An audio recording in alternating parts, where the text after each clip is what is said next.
नमस्कार दर्शकों, आप देख रहे हैं दूरदर्शन मध्य प्रदेश। मैं हूं डॉक्टर तपस्या। आज का जो कार्यक्रम है बेहद ख़ास है क्योंकि आज का दिन भी बहुत ख़ास है क्योंकि हमारा कार्यक्रम जो है वो आधारित है आज के कार्यक्रम थैलेसीमिया दिवस के ऊपर। हम आज के दिन यानी कि 8 मई को मनाते हैं अंतर्राष्ट्रीय थैलेसीमिया डे और मैं आपको बताना चाहती हूँ आज का कार्यक्रम भी उसी पर आधारित है। दर्शकों, जब हम थैलेसीमिया की बात करते हैं तो एक जंग होती है, एक लड़ाई होती है, युद्ध होता है, लेकिन उसके साथ में होते हैं कई सारे फरिश्ते जो उनकी मदद करते हैं। आज हम इसी के ऊपर बातचीत करेंगे और विस्तार से आप लोगों को मिलवाएंगे कई सारे रूपों से जो उनकी मदद कर रहे हैं और ऐसे लोगों से जो उस बीमारी से जूझ भी रहे हैं लेकिन लड़कर आगे बढ़ते चले जा रहे हैं। हम शुरुआत करना चाहते हैं अपने कार्यक्रम की और मैं सबसे पहले आपको मिलवाना चाहती हूँ, हमारे बीच में हैं डॉक्टर CBS जांगी जो कि जेनेटिक काउंसलर हैं और साथ में साइंटिस्ट भी हैं। सर, हम सबसे पहले आपका स्वागत करना चाहते हैं। नमस्कार। और इसी के साथ में क्योंकि आज का जो दिन है 8 मई अंतर्राष्ट्रीय थैलेसीमिया दिवस के तौर पर मनाया जा रहा है, तो इसकी क्या उपयोगिता है और हम क्यों मनाते हैं?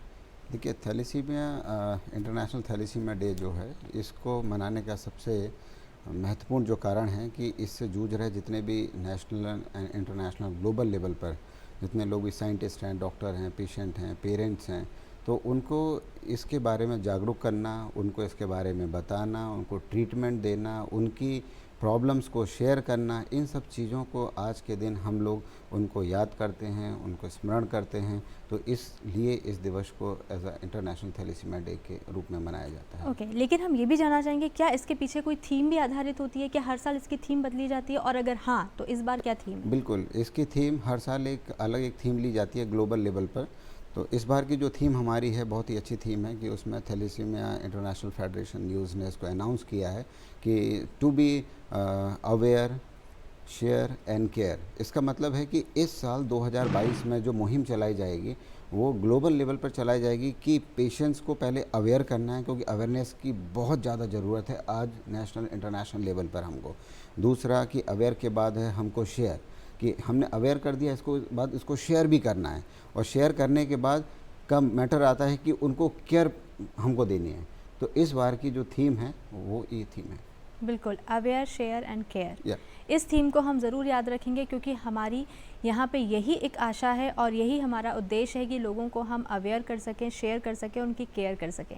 तो यहाँ पर हमने ये तो जान लिया कि थीम क्या है दर्शकों, लेकिन आप ये जानना ज़रूर चाहेंगे कि थैलेसीमिया बीमारी क्या है। तो आइए हम उस पर ज़रूर प्रश्न करना चाहेंगे। हमारे बीच में जो डॉक्टर हैं, सर मैं ये भी जानना चाहती हूँ कि थैलेसीमिया बीमारी है क्या, उसको भी आप विस्तार से हमारे तमाम दर्शकों को बताइए। देखिए, थैलेसीमिया जैसे शब्द से यदि उसको हम तोड़ते हैं बीच में से, तो थैल प्लस एनीमिया, तो सी डिजीज़ कहलाता है।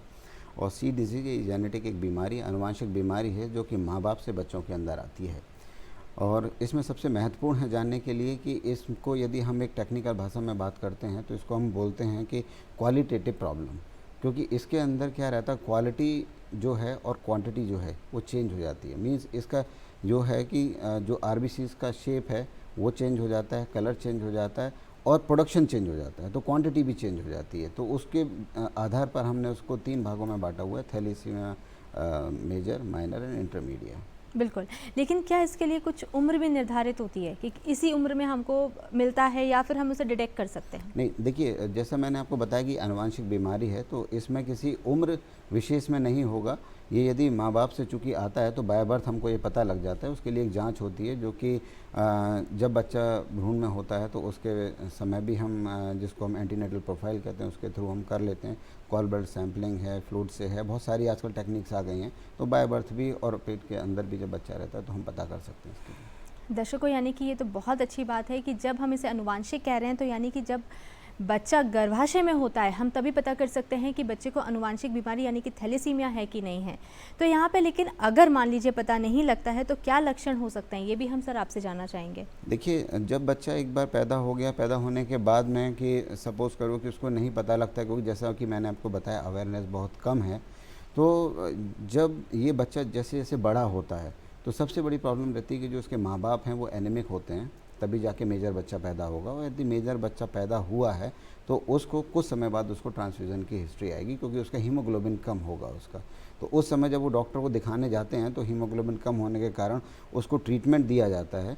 और यदि उसको नहीं पता है तो पहले उसको आयरन बढ़ाने के लिए कि इसका तो इंजेक्टेबल भी देते हैं, ओरल भी दिया जाता है, लेकिन तब भी रिस्पॉन्ड नहीं करता है तो उसके बाद फिर एक जांच होती है, थैलेसीमिया HPLC जांच कहलाती है।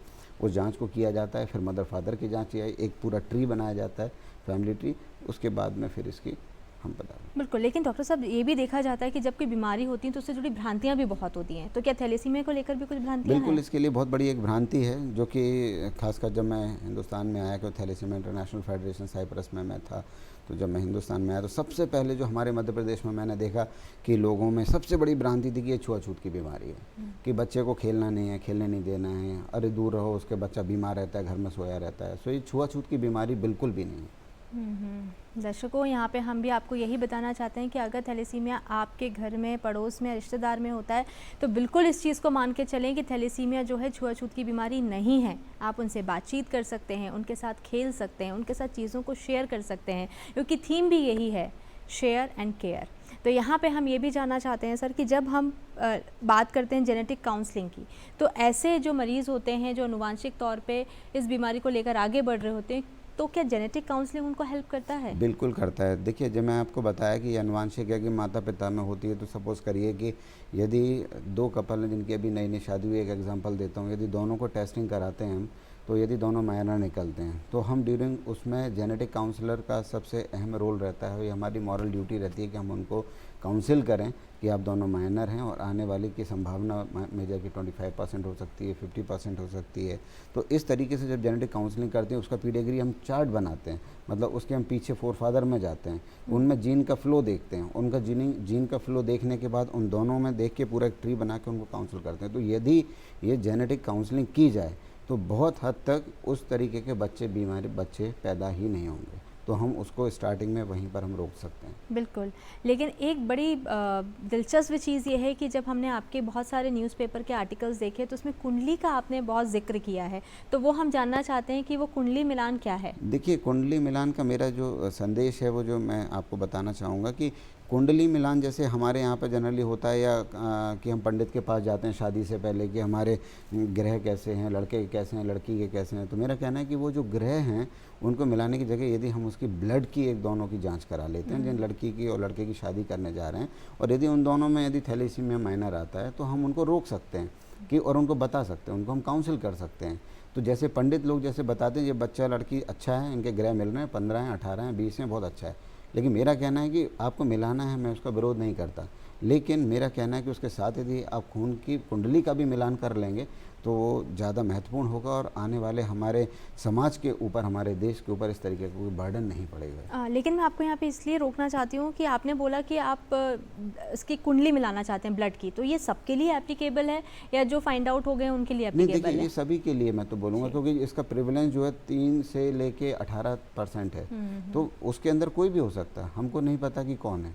तो जब भी है, यदि इसको मैंडेटरी कर दिया जाए और उसको करते हैं स्पेशली फॉर ट्राइबल बेल्ट, यदि हमारे ट्राइबल बेल्ट में हो, जहाँ जहाँ बहुतायत में हैं, जो कम्युनिटी हैं, कास्ट हैं, उसमें तो मैं बिल्कुल सजेशन दूंगा, वहाँ तो 100% कुंडली मिलान के साथ में अब ब्लड की कुंडली मिलान को कराना ही चाहिए। अच्छा, जैसे कि आपने बोला कि कुछ ऐसा एरिया बेल्ट होता है या कुछ ऐसे कुछ समाज होते हैं, कास्ट कम्युनिटी होती हैं, तो वो कौन सी होती हैं जिनमें सबसे ज़्यादा देखा गया देखिए, है? सबसे ज़्यादा जैसे ट्राइबल बेल्ट हो गया, सिंधी कम्युनिटीज़ हो गया, बोहरा कम्युनिटीज़ हो गया, पंजाबी कम्युनिटीज़ हो गया, जो सिंध बेल्ट से ट्रांसफ़र हुए हैं वो कम्युनिटीज़ हो गया। इवन देन अभी रिसेंट जो हमारी स्टडी आई है उसमें तो कुछ ब्राह्मण भी आए हैं, उसमें तो ब्राह्मण के अंदर भी 1% आया है। सो आज की डेट में तो यदि बोला जाए कि हमने जो एज़ पर द जो स्टडी है, जो हम लोग की साइंटिफिक स्टडी है, उसके अकॉर्डिंग देखा जाए तो जो सबसे पहले हाईली प्रिवलेंटेड कम्युनिटीज़ हैं उनमें किया जाए, इसके बाद धीमे धीमे सभी में करना चाहिए। बिल्कुल। तो दर्शकों, बहुत दिलचस्प चीज़ ये है कि यहाँ पे जब हम कुंडली की बात करते हैं शादी के टाइम पे, तो सिर्फ हमको पत्रिका ही नहीं मैच करानी चाहिए, यहाँ पे हमें ब्लड सैंपल की भी कुंडली जो है बना के मैच करानी चाहिए, ताकि आनुवांशिक बीमारियों से हम बच सकते हैं, हमारी जो पीढ़ी है आगे की उसको भी हम बचा सकते हैं। अब हम जानेंगे उपचार, क्योंकि बहुत ज़रूरी होता है, लोगों के मन में बहुत सारे प्रश्न होते हैं, क्या इसका उपचार संभव है, अगर है तो क्या है? देखिए, जैसा अभी हम यदि ग्लोबल लेवल पर बात करते हैं तो इसका परमानेंट ट्रीटमेंट जिसको हम बोलते हैं, तो ऐसा कोई ट्रीटमेंट नहीं है। जैसे कि बुखार आया, आपने दवाई खा ली और ठीक हो गए, तो ऐसा कोई उपचार अभी नहीं है। इसके लिए प्रिवेंशन है, कंट्रोल कर सकते हैं हम इसको, तो वो ही संभव है। अभी परमानेंट ट्रीटमेंट में यदि हम बात करते हैं तो एक बोन मैरो ट्रांसप्लांटेशन है, आने वाले टाइम में बहुत जल्दी जीन थेरेपी आ जाएगा।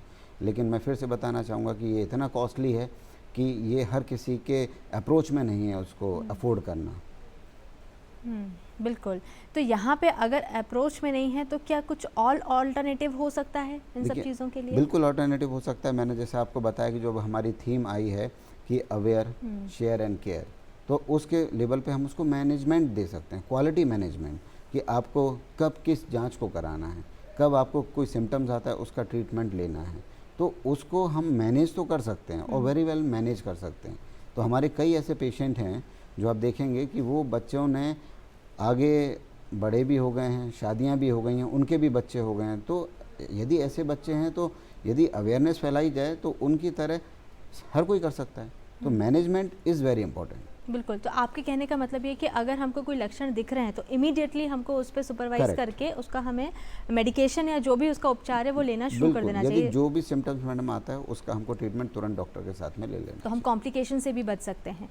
बिल्कुल, तो यहाँ पे दर्शकों ये बहुत अच्छी बात सामने निकल कर आ रही है कि अगर ऐसी बीमारी आपके घर में, पड़ोस में अगर है, तो तुरंत आप इस चीज़ पे ध्यान दें कि जो भी लक्षण सामने आते हैं, उसको तुरंत आप इलाज की तरफ जाएँ, नज़रअंदाज ना करें, क्योंकि भविष्य में जो भी कॉम्प्लिकेशंस परिणाम आने वाले हैं, उससे हम बचे जा सकते हैं। इसी के अलावा मैं ये जानना चाहती हूँ, क्योंकि आप बहुत विगत वर्षों से इसके साथ जुड़े हुए हैं, थैलेसीमिया के साथ में, तो क्या बदलाव आपको नज़र आ रहा है?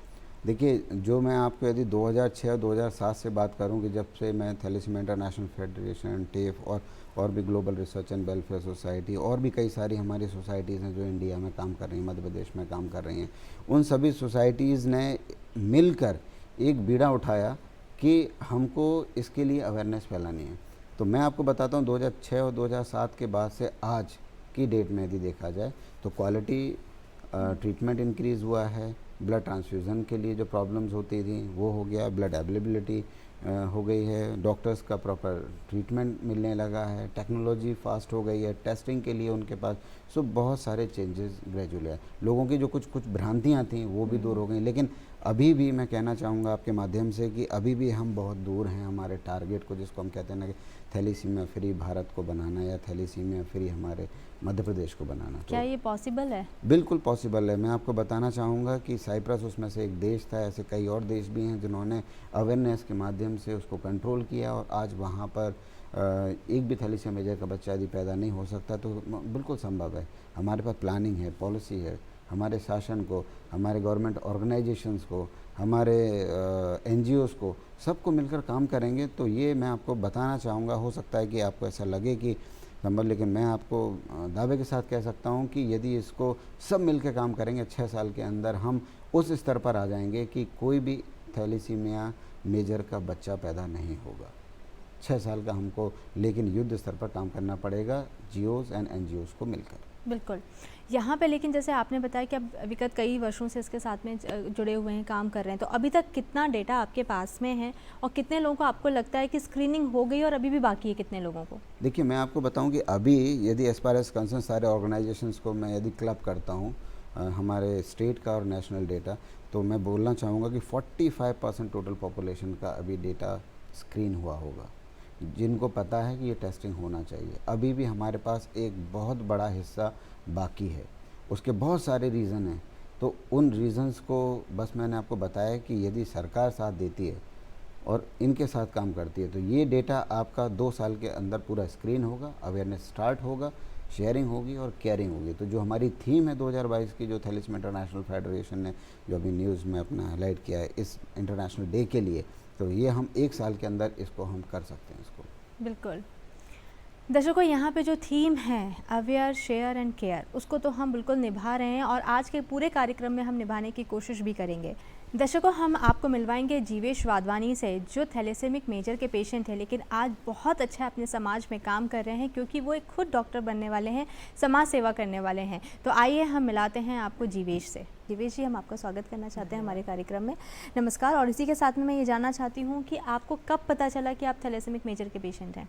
6 महीने का जब मैं था तब खून की कमी, पीलापन, माँ बाप ने जांच कराई तो थैलेसीमिया का पता चला। अच्छा, लेकिन ये बड़ी दिलचस्प बात यह है कि आप खुद एमबीबीएस कर रहे हैं, खुद डॉक्टर बनने वाले हैं, तो क्या वो एक प्रेरणा रही है आपके लिए आपकी बीमारी, या आपने अलग ऐसा सोचा कि मैं लोगों की मदद करना चाहूँगा? जी, थैलेसीमिया के क्षेत्र में तकनीकी विकास कम है, तो उसको देखते हुए मुझे लगा कि मुझे कुछ करना चाहिए। बिल्कुल। तो आप क्या परेशानियाँ आपको उस पूरे दौर में आईं? क्योंकि आप बचपन से लेके आपने देखा कि सारे कॉम्प्लिकेशंस आपको दिखे होंगे, सारे आपको साइन एंड सिम्पटम्स दिखे होंगे, तो क्या कुछ परेशानियाँ ऐसी लगीं जो आपकी रुकावट बन के आई हों?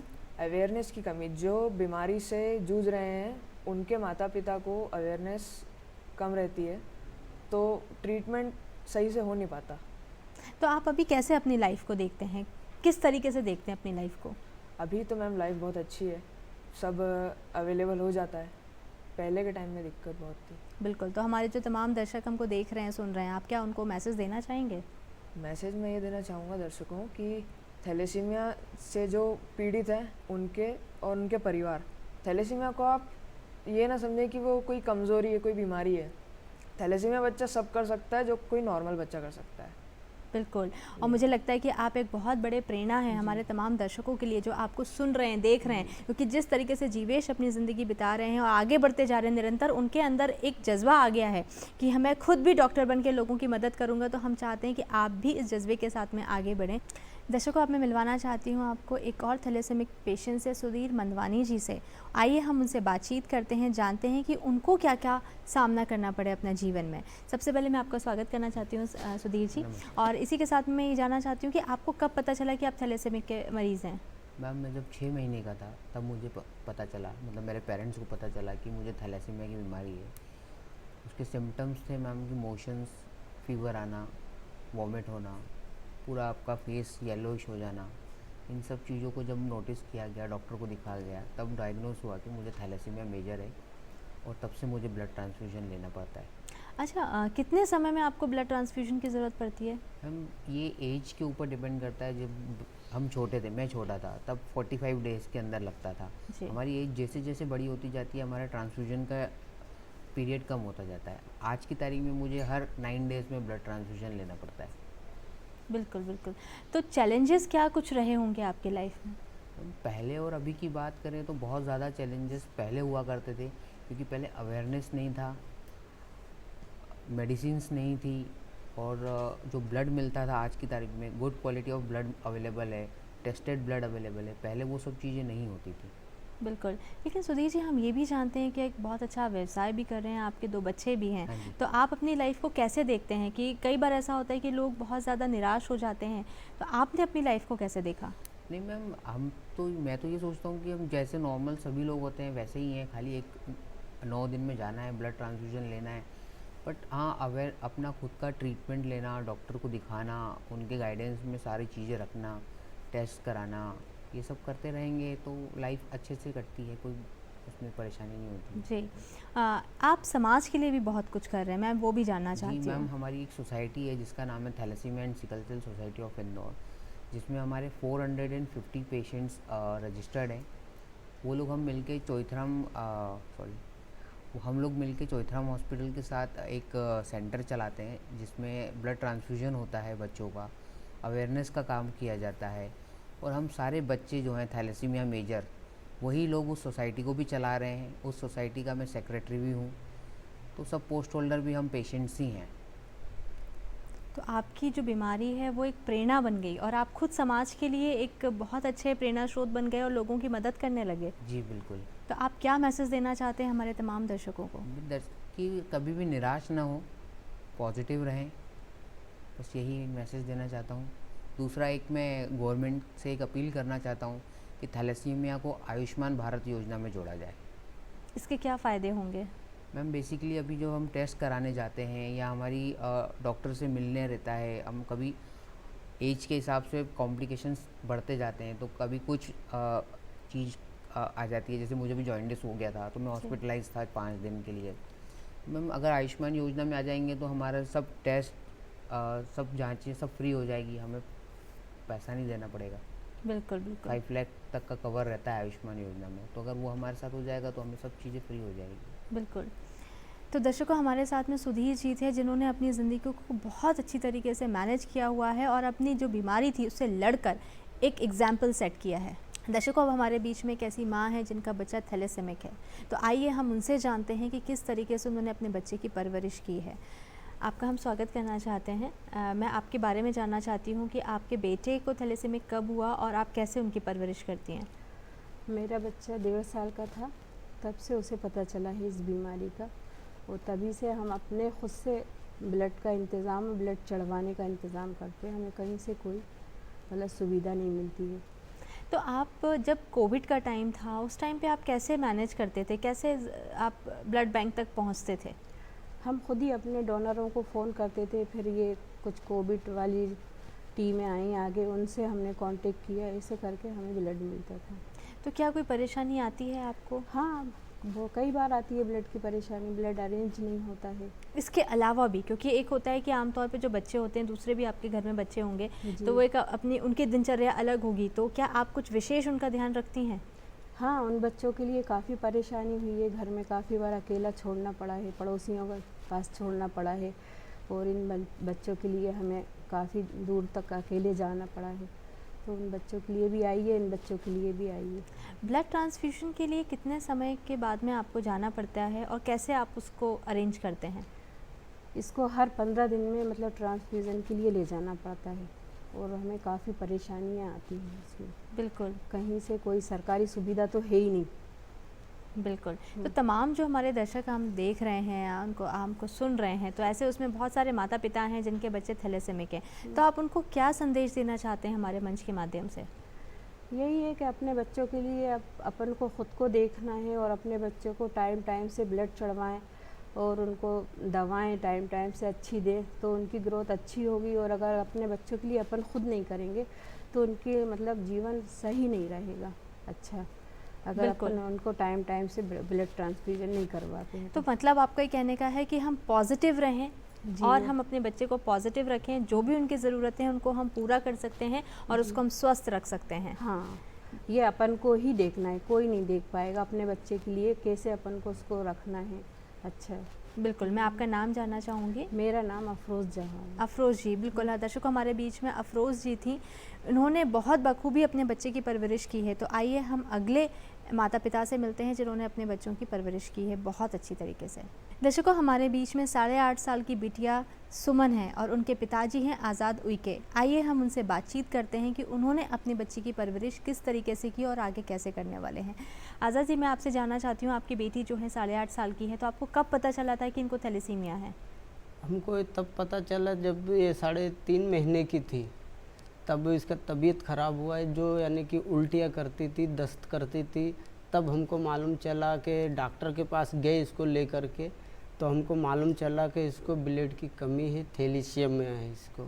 तो हम नहीं समझते थे कि क्या थैलेसीमिया, कभी ज़िंदगी में ऐसा हुआ ही नहीं, तो हमको मालूम नहीं चला कि ये थैलेसीमिया। पे डॉक्टर से सलाह ली कि इसको ब्लड नहीं बनता है, इसका तबीयत ख़राब हो, जब तक इसको चढ़ेगा ब्लड, अब 18 साल तक चढ़ सकता कि ज़िंदगी तक चल सकता है, ये हमको मालूम नहीं है। पर ये इतना तो कहा है कि इसको ब्लड लगेगा।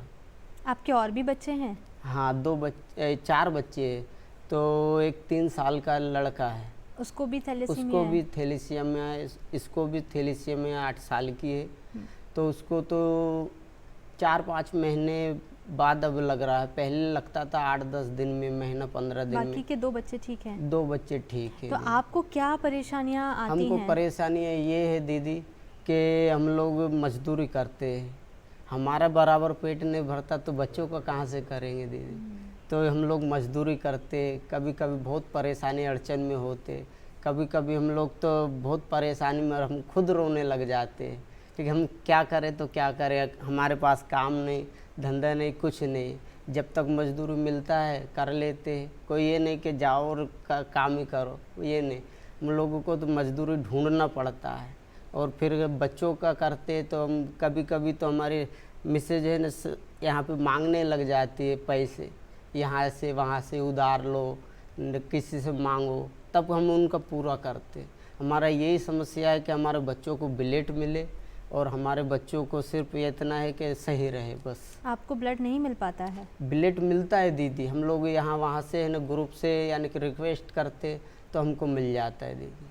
पहले नहीं, बहुत पहले नहीं मालूम था तो परेशान होते थे, अब होते भी है परेशान, थोड़ा तो होना ही पड़ता है। पर अभी क्या है कि हम लोग बच्चों के लिए है ना ब्लड तो मिल जाता है, पर आना जाना, खाना पीना और ये हो, उनसे परेशानी ये है बस। बिल्कुल। तो आर्थिक आपको कैसे मदद मिलती है? मदद यही मिलती दीदी कि हमको यहाँ वहाँ से रिक्वेस्ट करना पड़ता, तब मिलता है मदद। आप क्या चाहते हैं समाज से और सरकार से? हम यही सब करना चाहते कि हमारे बच्चे को सिर्फ बराबर ब्लेड मिले और हमारे बच्चों के लिए कुछ ना कुछ व्यवस्था हो बस। बिल्कुल। हाँ। यहाँ पे हमारे साथ आज़ाद उइके थे जो बहुत ही अच्छी तरीके से अपनी बच्ची की परवरिश कर रहे हैं, लेकिन उसी के साथ में कई सारे चैलेंजेस भी हैं। वो आग्रह भी करना चाहते हैं कि उनके लिए कुछ ऐसी व्यवस्थाएं हों ऐसे बच्चों के लिए जो थैलेसीमिया के हैं, ताकि उनको एक ठिकाना मिल सके जहाँ से उन्हें मदद हाँ मिल सके। दीदी, और हमारे लिए कि हमारे बच्चों के लिए कार्ड नहीं है ब्लेड के लिए, या कहते कि कार्ड है कि तो नहीं है हमारे पास कार्ड न कुछ, यानी कि सुविधा नहीं बच्चों के लिए। क्या है कि हमारे बच्चे परेशान हैं, एक भी बच्चा नहीं, 2-2 बच्चे, और बस्ती में और भी है अधिक, जी 4-5 लोगों के पास में कुछ भी नहीं है सबूत। तो हमारे बच्चों के लिए कुछ ना कुछ व्यवस्था हो जी बस। जी। आप यहाँ पर आए उसके लिए बहुत बहुत धन्यवाद। दर्शकों, अब हम आपको ऐसे फरिश्तों से मिलवाएंगे जिन्होंने युद्ध भूमि में चढ़कर, यानी कि मैं बोलूँगी कि उन्होंने बिल्कुल ग्राउंड लेवल पे जाके लोगों की मदद की, वो भी तब जब हम महामारी से गुजर रहे थे। तो आइए हम मिलवाते हैं उनसे। हमारे बीच में है योगेश मेहरा जी, आइए हम उनका स्वागत करते हैं। योगेश जी, हम आपका स्वागत करते हैं और हम जानते हैं कि आप CPSD से जुड़े हुए हैं और लगातार लोगों की मदद करते रहे ब्लड डोनेशन में। तो किस तरीके से आपने लोगों की मदद की, हम जानना चाहते हैं आपसे। मैम हाँ Yogesh, it's okay. Yes ma'am हम लोग उनकी ऐसे हेल्प करते हैं जैसे कि ब्लड डोनेशन में उनकी हेल्प करते हैं। जैसे थैलेसीमिया के जो पेशेंट्स रहते हैं उनको ब्लड की बहुत नीड होती है, उनको हर 15 दिन या 1 महीने में उनको ब्लड अरेंज करना पड़ता है, तो हम उनकी अरेंज करने में हेल्प कराते हैं। अच्छा, लेकिन जब आप अरेंज कराते हैं तो हमने ये भी जाना कि आप थैलेसीमिया के मरीजों को भी बहुत मदद करे आपने, तो वो कैसे पॉसिबल हुआ? मैम हमने देखा कि थैलेसीमिया के पेशेंट्स बहुत सारे हैं और हम इनकी वो अरेंज खुद नहीं करवा पाते हैं अपने तरफ से। जैसे कि वो अरेंज नहीं करवाते हैं, ब्लड अरेंज नहीं करवा पाते हैं अपना खुद का। तो कोविड के टाइम पे ज़्यादा परेशानी देखने को मिली कि अभी ज़्यादा देखने को मिलती है? हम कोविड के टाइम पे बहुत परेशानी देखने मिली, जैसे कि कोविड के टाइम पे लॉकडाउन लगा था और उस टाइम पे इनकी लोग निकल नहीं पा रहे थे और लोगों को बहुत डर था कि यानी कि हमको कोविड ना हो जाए, इसलिए तो हमारा काम ये था उसमें कि जैसे उनको फ़ोन करके बताना कि सर अगर आप नहीं आएंगे तो फिर बच्चों को क्या होगा। और मैम जैसे बहुत से लोग परेशान भी थैलेसीमिया के ऊपर कि यानी कि हमारे बच्चे को ब्लड नहीं लग पा रहा है, और लोग फिर हमको अपील करते हैं कि सर हमको कहीं से ब्लड अरेंज करवा दीजिए, आप इनकी बहुत सा ऐसा काम करते हैं। फिर हम जाके इनको फ़ोन करते सर ऐसा ऐसा है, तो फिर हमको बताते थे कि हमारे पास कोई साधन नहीं है, हमको पुलिस वाले रोकेंगे या फिर हमने इनकी और भी डिसीज़ होंगी, जैसे हमको अगर कोविड हो गया तो फिर हमको फ़ोन करके समझाया सर ऐसा कुछ नहीं होता है और अपन पूरे प्रिकॉशंस के साथ चलेंगे, और उनको हम पूरे प्रिकॉशंस के साथ ले भी जाते थे, जैसे कि सोशल डिस्टेंसिंग के साथ और मास्क ला के लाते थे, और जैसे अगर सैनिटाइज़र पूरा करते थे। और मैं खुद उनको मैं ऑन ग्राउंड वर्क करता था उस टाइम पे, और मैं इनकी जो डोनर रहते हैं उनके घर जाता था, घर जाके फिर उनको पिकअप करके पूरा इनकी प्रिकॉशंस के साथ सैनिटाइज़र मास्क ग्लव्स के साथ उनको फिर हॉस्पिटल ले जाके देन उनको वहाँ पे डोनेशन अच्छे से करवा के देन वापस उनको घर छोड़ते पिकअप। डोनर आपको मिल जाते थे? Yes ma'am. परेशानी आती थी? परेशानी में बहुत आती थी उसमें कि इनकी लोग कतराते थे घर से निकलने के लिए। फिर हम उनको, हमारी टीम ऐसे, इनकी बहुत से ऐसे 3 प्रकार से टीम आ रही है, उसमें से एक की टीम ऐसी कि जो फ़ोन करके उनको बताती है कि हम जैसे उनको मोटिवेट करना एक प्रकार से कि इनकी आप अगर डोनेट करेंगे तो फिर बच्चे इनके अच्छे रहेंगे और उनको इनकी एक प्रकार से जीवन दान मिल सकता है। इस प्रकार हमारी तो आपके जब उस समय पे, अगर मैं बात करती हूँ कोविड के टाइम पे जब आपने उन्हें मदद की थी, तो थैलेसीमिया के लोग आपसे जुड़े थे, तो क्या आज भी लगातार वो आपसे जुड़े हुए हैं? यस मैम, बिल्कुल हमारे साथ अभी भी जुड़े हैं और अभी इनकी हमको वो मोटिवेट भी करते हैं और हमको इनकी डोनर्स भी प्रोवाइड कराते हैं कि ये सर मैं डोनेट कर दूंगा, और हमारे स्टेटस या फिर हमारी स्टोरीज देख कर, हमारा जो काम हो रहा है वो देख के बहुत इनकी मोटिवेट होते हैं और हमको भी इनके अच्छा लगता है। अगर कोई आपसे जुड़ना चाहे, मदद लेना चाहे, तो वो कैसे जुड़ सकता है? हमारे इनकी व्हाट्सएप नंबर में जुड़ सकता है और हमारे इंस्टाग्राम हैंडल्स में हमको फॉलो कर सकता है, मैसेज कर सकता है, वहाँ से हम उनको जोड़ सकते हैं। बिल्कुल, हमारे साथ में योगेश मेहरा थे जो बहुत ही अच्छा काम कर रहे हैं CPSD के साथ मिलके। इसी के साथ में हमारे बीच में है शैलेंद्र शर्मा जी, आइए हम उनका स्वागत करते हैं। शैलेंद्र शर्मा जी, हम आपका स्वागत करना चाहते हैं और मैं आपसे ये जानना चाहती हूँ कि आप CPSD से कब से जुड़े हैं और लोगों की कैसे ब्लड डोनेशन में मदद कर रहे हैं? मैम मैं कोविड के सेकेंड वेव से जब मार्च अप्रैल में जब बहुत ज़्यादा पीक पे था, मैं तभी से जुड़ा हूँ CPHD से, और मैं तभी से सोशल वर्क कर रहा हूँ। मैं ब्लड डोनेशन में लोगों की हेल्प करा रहा हूँ। मुझे अराउंड अभी 1 साल हो चुका है और हम लोगों ने अभी तक काफ़ी सारे लोगों की मदद कर ली है। हम लोगों ने अभी पिछले ही महीने 1000 ब्लड डोनेशन का आंकड़ा पार किया है, और अभी हमारा जो करंट जो आंकड़ा चल रहा है वो अराउंड 1047 डोनेशन का चल रहा है। और हम लोग कंटिन्यू लोगों की मदद करते जा रहे हैं ब्लड डोनेशन में। एंड इसके अलावा भी हम लोग काफ़ी सारे ऑल ओवर हम लोग हेल्थ केयर सेक्टर में वर्क कर रहे हैं। हम लोग भोपाल से ऑपरेट करते हैं, लेकिन इसके अलावा हम लोग पूरे all over MP and MP के बाहर भी अगर कोई केस आता है तो हम उसमें भी ऑपरेट करते हैं, उनकी हेल्प करते हैं। वाह, तो आपने थैलेसीमिया के लिए कितना आपने मदद की ऐसे लोगों को जो थैलेसेमिक थे? मैम, थैलेसीमिया के काफ़ी केसेस हमारे पास आते हैं, हम उनकी भी काफ़ी ज़्यादा हेल्प करते हैं। जैसे कि मान लीजिए उन्हें डोनर्स नहीं मिल पा रहे हैं तो हम लोग डोनर्स अरेंज कराते हैं। कई बार उन्हें ब्लड बैंक में भी काफ़ी मुश्किलों का सामना करना पड़ता है। कई बार ऐसा होता है कि शायद उनको किट नहीं मिल पा रही है या फिर कुछ दूसरी दिक्कतें आ रही है, तो हम उनमें भी उनकी हेल्प कराते हैं। और सबसे ज़्यादा जो मेन दिक्कतें आती है वो ब्लड डोनर्स से रिलेटेड आती है। जैसे कि हम सभी को पता है कि थैलेसीमिया में बच्चों को 15 दिन से 1 महीने के अंदर उन्हें रेगुलर ब्लड डोनर्स की ज़रूरत होती है, तो हम लोग वो उन्हें प्रोवाइड करते हैं। और कई बार इसमें मैं जो युवा है, जो यूथ है, मैं उन लोगों से संदेश, उनको एक रिक्वेस्ट करना चाहूँगा कि प्लीज़ आप लोग आगे आइए। थैलेसीमिया के जो बच्चे होते हैं छोटे छोटे से, उन्हें ब्लड की काफ़ी ज़्यादा ज़रूरत होती है, और अगर उन्हें समय पर ब्लड ना मिला जाए तो उनकी काफ़ी ज़्यादा तबीयत ख़राब हो सकती है, उनका जान का भी खतरा हो जाता है। तो प्लीज़ आप लोग आगे आएँ, बढ़ चढ़कर इसमें ब्लड डोनेशन में हिस्सा लें, और उन मासूम बच्चों की जान बचाने में आप अपनी भागीदारी ज़ाहिर करें। बहुत अच्छी बात है शैलेन, जो आप इतना बढ़ चढ़ के काम कर रहे हो, खासकर थैलेसीमिया के पेशेंट को मदद कर रहे हैं, उनकी जान बचा रहे हैं। तो दर्शकों, यहाँ पे जो हम लोगों ने आपको मिलवाया ऐसे फरिश्तों से जो कि लगातार काम कर रहे हैं, और हम चाहेंगे कि आप भी इस मुहिम से जुड़ें, लोगों की मदद करें, ताकि हम सक्सेसफुल हो सकें थैलेसीमिया को जड़ से मिटाने के लिए। तो दर्शकों, हमने मरीज़ों से भी बात की, उनके माता पिता से भी बात की, और उन लोगों से भी बात की जो फरिश्ते बन के ज़मीनी तौर पे उतर के आए और लोगों की मदद की है। लेकिन अभी भी एक ऐसा मैसेज बाकी है जो हम चाहते हैं आप तक पहुँचे। तो आइए हम फिर से जोड़ते हैं डॉक्टर CBS जांगी को और जानते हैं कि वो क्या मैसेज देना चाहते हैं हम सबको।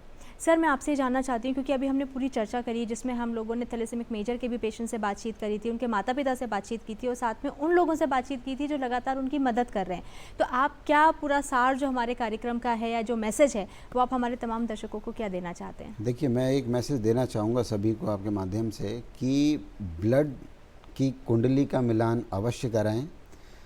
जन्म कुंडली से पहले ब्लड कुंडली मिला लें, वो ज़रूरी है। दूसरा कि मैं हमारे सिस्टम को एक मैसेज देना चाहूँगा, हमारे NGOs को मैसेज देना चाहूँगा कि आप सब मिलकर काम करें, और ये मान के चलें कि हमारे प्रदेश को, हमारे देश को आने वाले विगत समय में जल्दी से जल्दी उसको 100% थैलेसीमिया मुक्त भारत और मध्य प्रदेश करना है।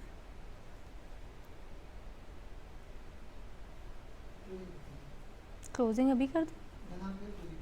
ठीक। तो दर्शकों, आज हमने देखा कि और ये जाना कि किस तरीके से थैलेसीमिया के जो मरीज़ होते हैं वो अपनी बहुत बेहतर तरीके से अपनी ज़िंदगी को बिता सकते हैं, लेकिन बस ज़रूरत है एक कदम आगे बढ़ाने की। और यहाँ पे समय निकल के हमारे बीच में जो तमाम लोग आए थे, जो कि एक पेशेंट्स भी थे, पेरेंट्स भी थे, और साथ में वो फरिश्ते थे, और इसी के साथ में हमारे बीच में डॉक्टर CBS जांगी थे। मैं उनका धन्यवाद करना चाहती हूँ। सर, आपका बहुत बहुत शुक्रिया। तो दर्शकों, आज हमने अंतर्राष्ट्रीय थैलेसीमिया डे के ऊपर बहुत सारी जानकारी आपसे साझा की है, बहुत सारी बातें हमने की हैं। यहाँ पे हम लोगों ने जितना पॉसिबल हो सकता था आप तक पहुँचाने की कोशिश की है। ये तो हमने आज के कार्यक्रम में आप तक पहुँचाया है। हम फिर मिलेंगे नए फरिश्तों के साथ में जो लगातार काम कर रहे हैं अगले एपिसोड्स में। तब तक के लिए मुझे इजाज़त दीजिए।